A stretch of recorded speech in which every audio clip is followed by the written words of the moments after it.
말씀은 여호수아 19장 1절 그리고 9절 두 절 말씀을 함께 보도록 하겠습니다.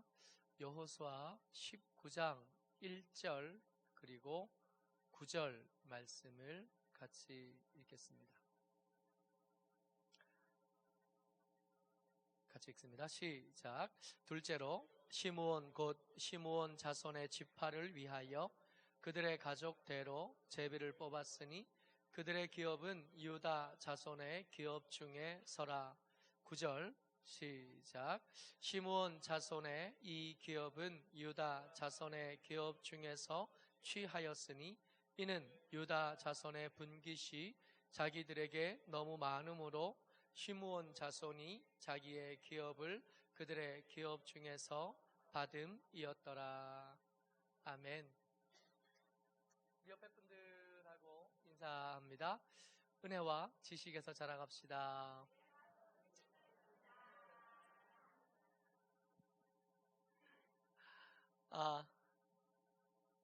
이스라엘 지파 사람들이 젖과 꿀이 흐르는 땅 가나안 땅을 얻은 다음에 그 땅을 나누면서 있었던 이야기입니다.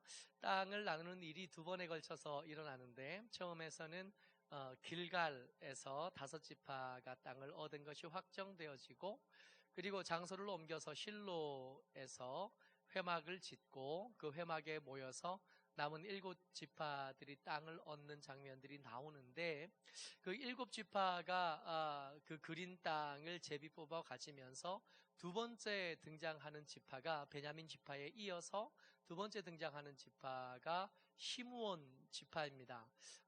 기억하시죠? 시므온 지파는 야곱의 12아들들 중에 둘째 아들입니다. 첫째가 르우벤이었고 둘째가 시므온이었습니다. 그러니까 장자권을 순서대로 획득했을 텐데 그 획득한 순서대로 보면 처음에 장자권을 가졌던 사람은 르우벤이요, 큰아들이니까.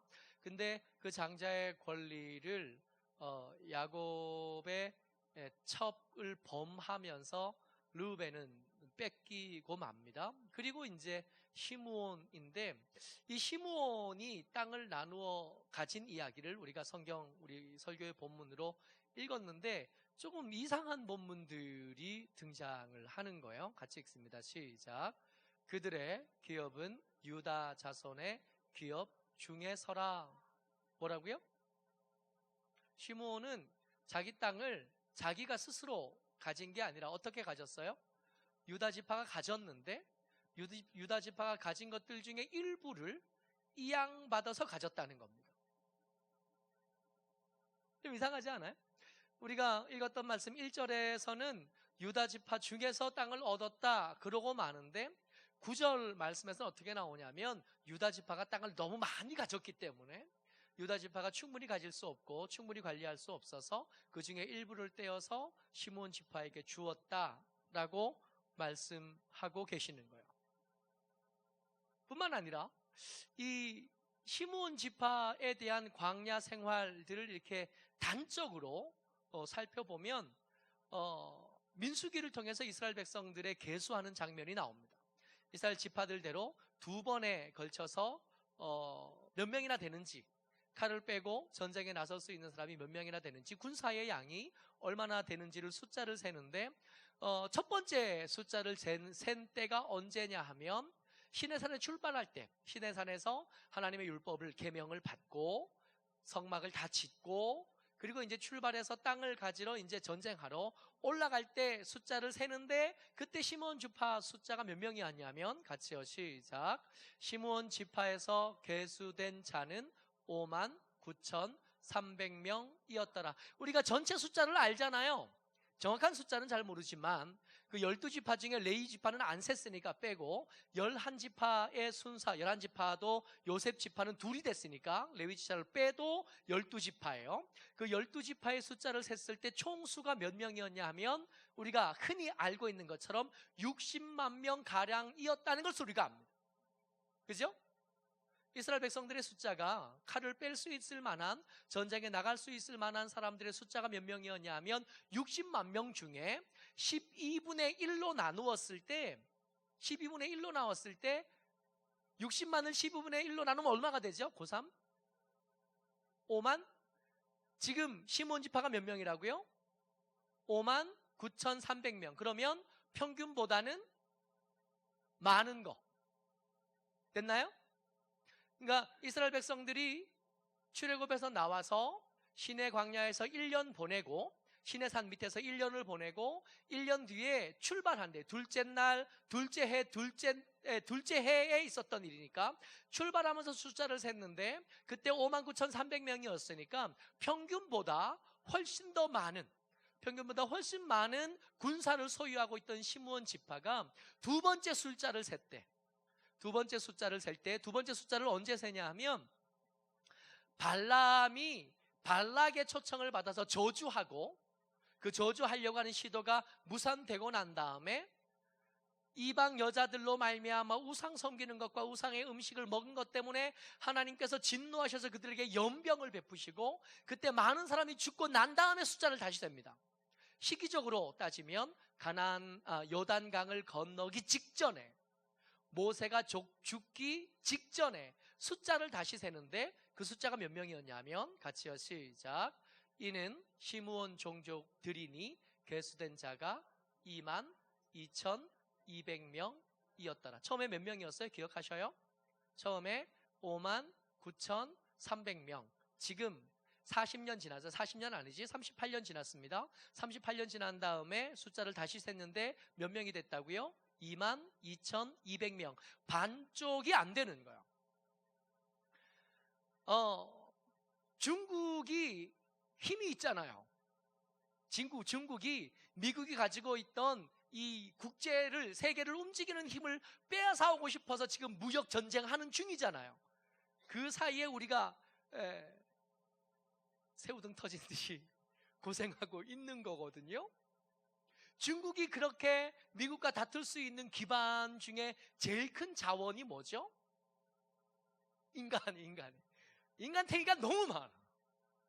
중국에서는 물건을 만들어서 우리는 수출을 해야 이게 큰 기업이 될 수 있는데 중국에서는 수출 안 해도 돼요. 국내 시장만 충분히 가지면 그걸로 세계 웬만한 기업보다는 훨씬 더 커질 수 있는 거예요. 그러니까 부자의 기준을 따질 때 중국과 우리나라는 비교가 안 됩니다.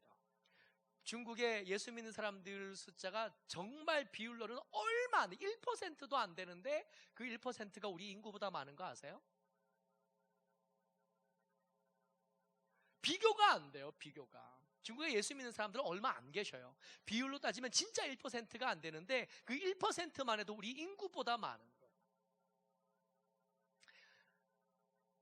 이스라엘 백성들 중에 시므온 지파, 야곱의 둘째 아들이던 시므온 지파가 출애굽할 때만 해도 59,300명이던 사람이 38년 광야 생활을 다 지나고 났더니 22,200명이 됐습니다. 반쪽이 났어요. 뿐만 아니라 반쪽이 난 이 시므온 지파 사람들은 가나안 땅에 들어와서도 두각을 드러내지 못하고 가나안 땅에 살면서도 유다 지파, 자기 땅을 스스로 개척할 힘이 없어서 유다 지파에 얹혀 살다가 그러다가 나중에 사울 왕이 생기고 사울 왕 이어서 다윗 왕, 그 다음에 솔로몬 왕 거쳐서 나라가 반쪽 날 때 웬일인지 이 시므온 지파는 유다 지파 아래쪽에 이렇게 얹혀 살던 지파인데 12지파가 나누어질 때 시므온 지파의 선택은 뭐였냐면 북쪽을 따라가자였어요.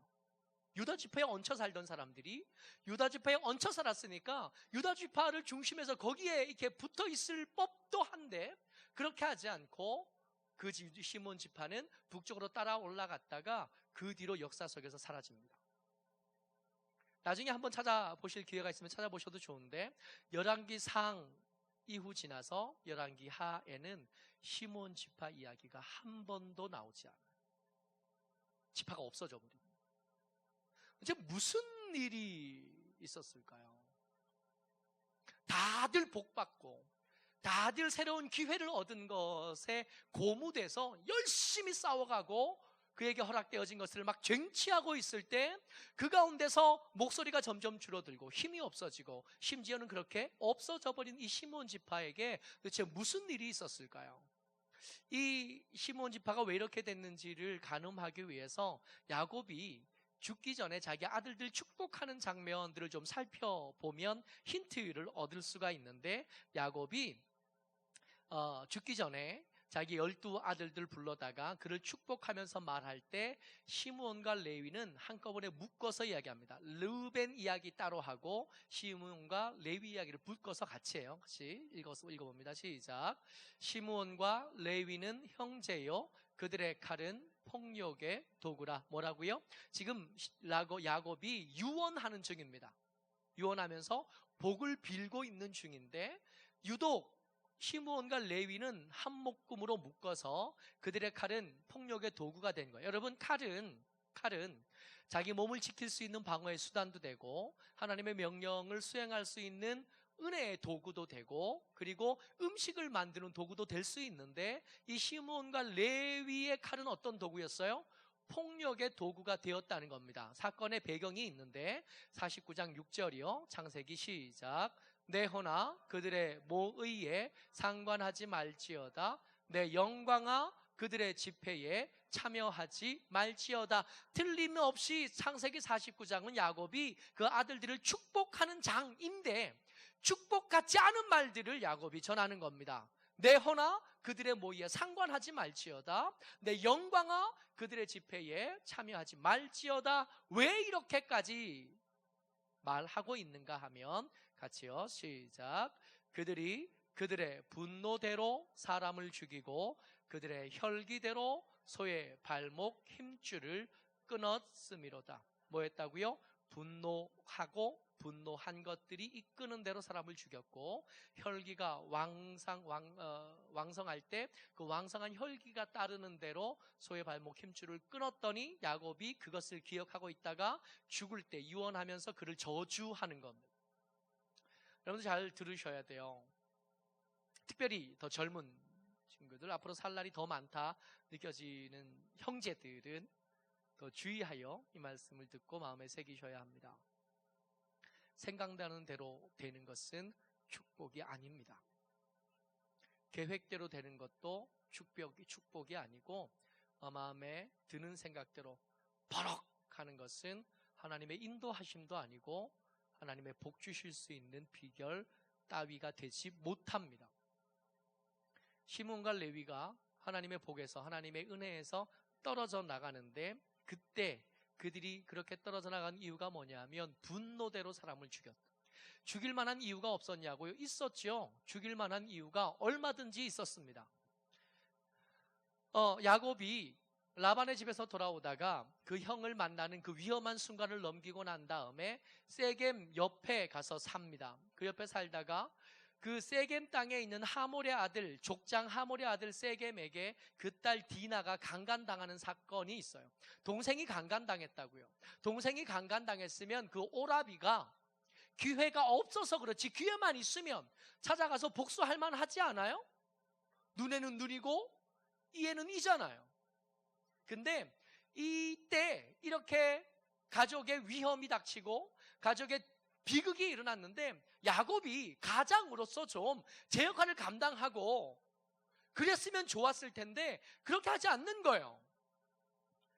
이 시므온과 레위가 옆에 이렇게 지켜보니까 아버지가 여차하면 이 하몰의 아들 세겜에게 디나를, 그 강간당한 디나를 시집 보내게 생긴 거예요. 그러니까 이 레위가, 이 시므온이 기가 막혀가지고 그냥 못 있겠는 거지. 아무 말도 안 하니까 아버지가. 그래서 시므온과 레위가 주도해서 그들을 속여 할례 받게 하고, 할례 받은 지 3일 만에 고통하고 있을 때 시므온과 레위가 주도해서 쫓아가서 그 집 남자들, 그 동네 남자들 다 죽이고 여자들 데리고 오고, 그리고 재산들 훔쳐오는 일을 합니다. 언뜻 생각하면 야곱의 편 들어주기보다는 시므온 편 들어주고 싶어요. 잘했다 싶은, 그렇게 당해도 싸다 싶은 거예요.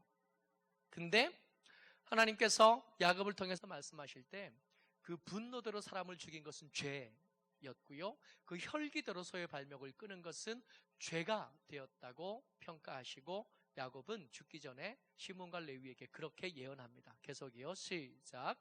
그 노여움이 혹독하니 저주를 받을 것이요 분기가 맹렬하니 저주를 받을 것이라.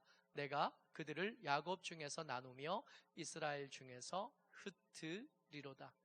그래서 이 시므온은 야곱의 복을 받아야 될 때 복 받지 못했고요.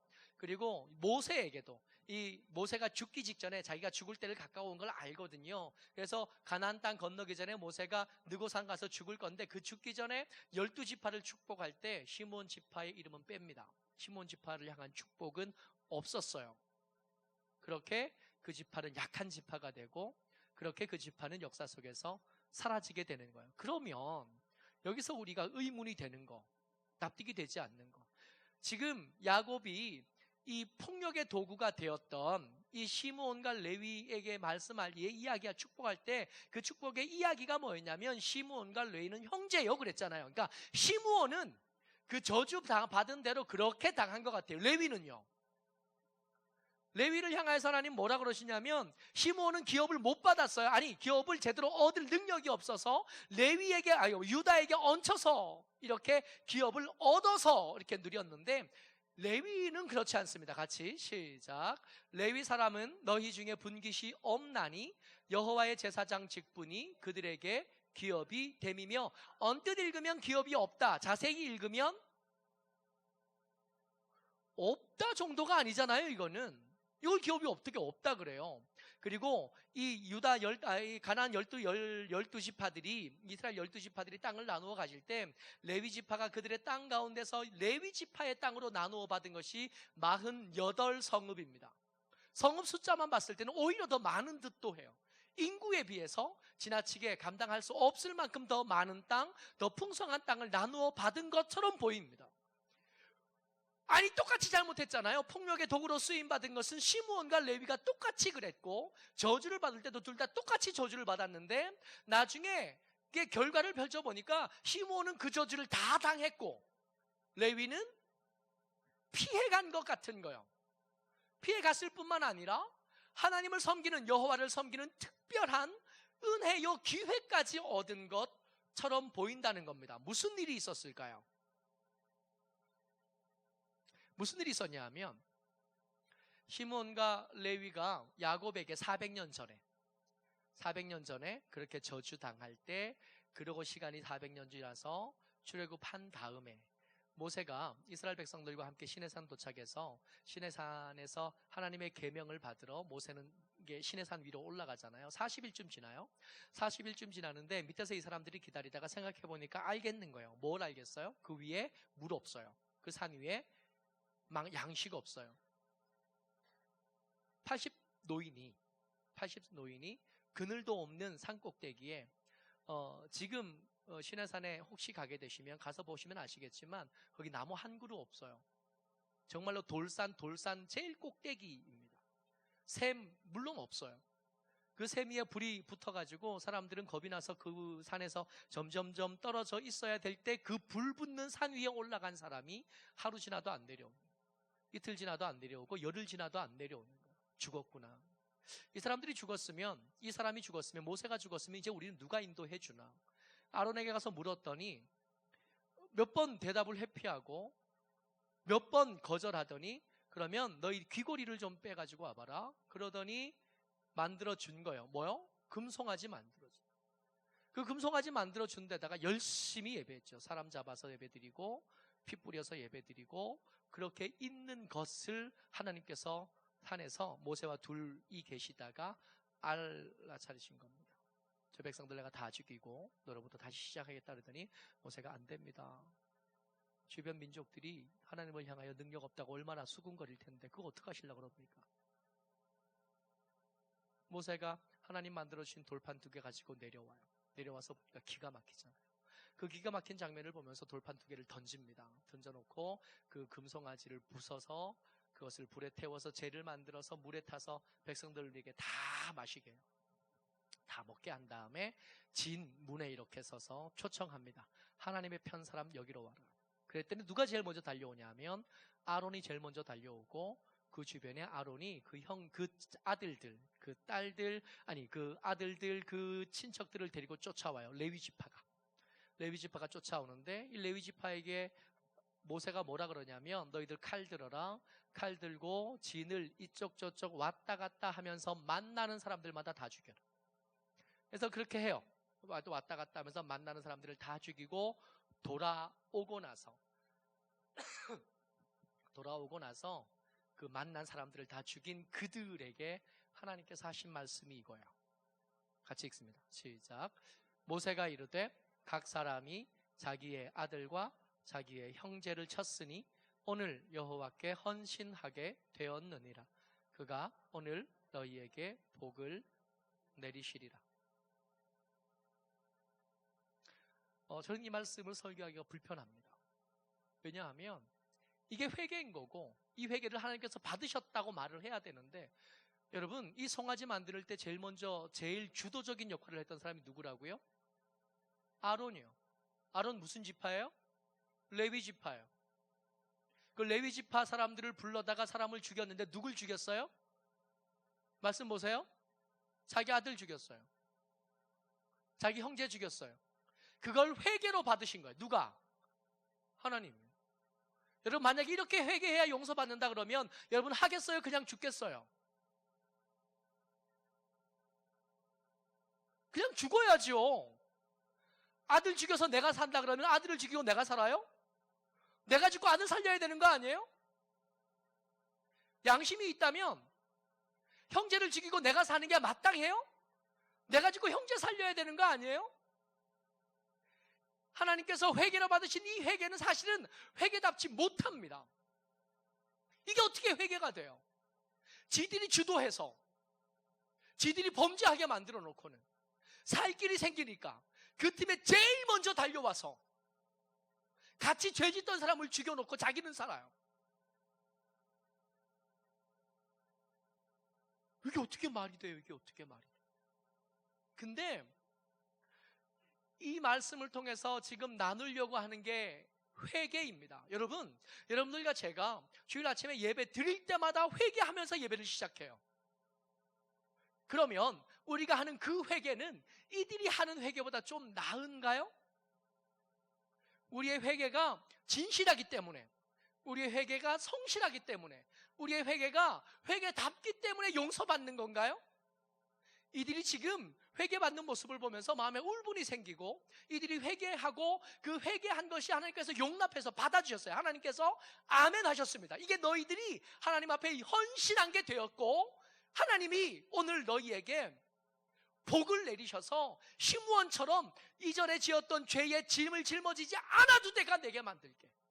너희들이 여호와께 헌신된 거니까 너희들을 통해서 내가 내 예배를 드릴 수 있도록 너희들에게 직분을 허락할게. 이렇게 말씀해 주신 것이 마땅치 않다고요. 정의롭지도 않아 보이고 공평하지도 않아 보이는데 하나님께서 이걸 회개로 받으셨어요. 그렇다면 이것이 불편해하는, 이 이야기가 불편한 여러분들과 제게 질문해야 하는 겁니다. 우리가 하는 회개는 이들이 하는 회개보다 좀 나은가요? 우리가 회개할 때 진짜 진실하게 회개했기 때문에 용서받는 건가요? 우리가 회개할 때 회개가 갖춰야 될 몇 가지 조건들이 있거든요. 지가 무슨 죄를 지었는지 알아야 되고, 그리고 그 죄를 슬퍼하고 미워해야 되고, 다시는 그 죄 가운데 돌아가지 않고 그 죄에서 떠나야 되고, 이 세 가지가 있어야 회개인데, 여러분 우리 회개하면서 그 죄를 진짜 잘못했다고 생각 안 할 때 많지 않아요? 회개하고는 있지만 그 회개해야 될 그 항목이 주는 쾌락과 그 회개할 대상이 주는 그 즐거움에서 떠날 생각도 없는데 회개하라 그러니까 그냥 중얼중얼거리고 있지 않아요? 거기까지는 아니더라도 회개는 하지만 그 죄에서 떠날 의지는 없잖아요. 매번 다시 그렇게 돌아오잖아요. 회개할 때마다 똑같은 제목으로 회개하잖아요. 우리의 회개는 이들의 회개보다 좀 낫습니까? 이들의 불편한 회개가, 이들의 불편한 헌신이 하나님께 받아들여진 것을 보면서 불편하고 어색하고 뭔가 앞뒤가 잘 안 맞는 것 같은데 그들의 회개나 우리의 회개가 뭐가 다르냐고요. 여러분, 우리가 회개하고 하나님께 용서하시는 것은 우리의 회개가 합당하기 때문에 용서받는 게 아니라 하나님께서 용서하고 싶어 안달이 나셨기 때문에 용서받는 겁니다. 용서할 조금의 콧들이만 보여도, 조금의 틈만 보여도 하나님은 억지로 그 틈을 찾아내셔서 기어코 용서하고 싶어 하셨습니다.